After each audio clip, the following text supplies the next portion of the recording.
Third-level students cannot continue to be exploited by paying for accommodation that they are prevented from using, according to Mayo TD Rose Conway-Walsh.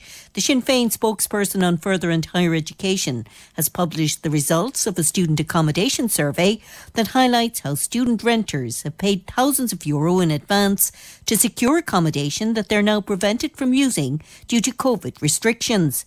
She's called on the government to take responsibility and to intervene to ensure students are refunded both deposits and prepaid rent for unused accommodation.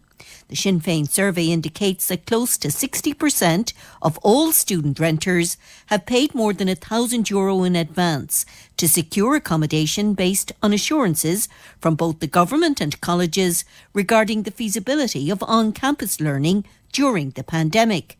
Deputy Rose Conway-Walsh has been speaking to Midwest News. It's grossly unfair and unjust, Teresa, where we have a situation where hundreds and hundreds of families and students have paid up front for accommodation, and then they're prevented from using that accommodation through no fault of their own, and they're still being asked to pay for it.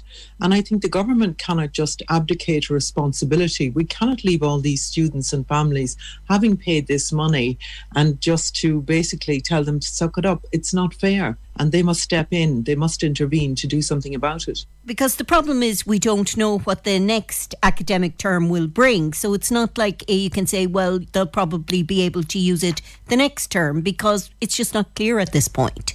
That's right, Teresa. We don't know what the next term is going to look like. Now, I think the reason that the government should step in is because, in all fairness, they did know what this semester was going to look like, but they didn't announce until very late in the day. Even when Dublin went to level 3, it was still 2 weeks later before Minister Harris came out to say that most of the learning, the third level learning, would be done online.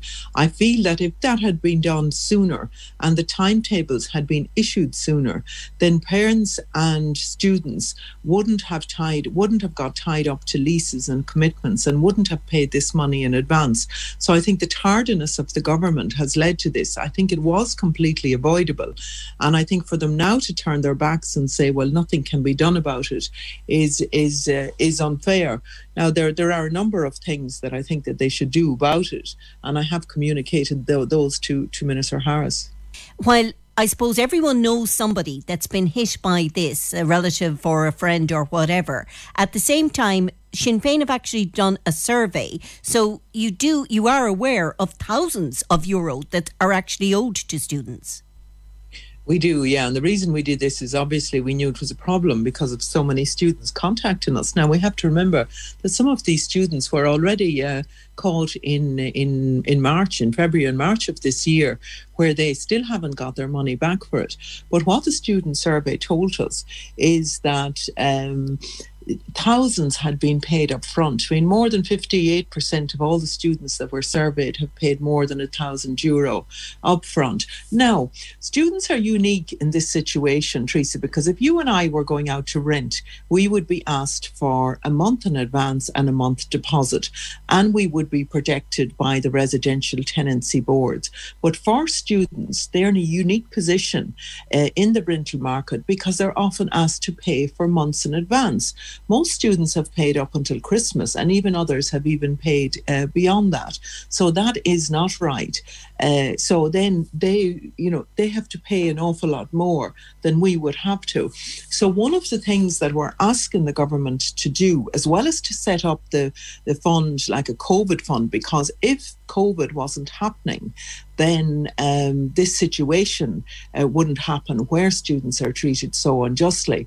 So they need to do that, but they also need to do emergency legislation in order to be able to protect student renters as well.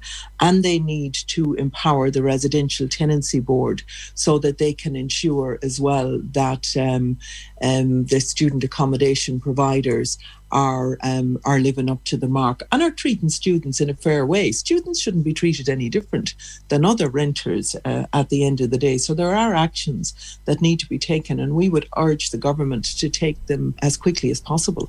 And that's Deputy Rose Conway-Walsh.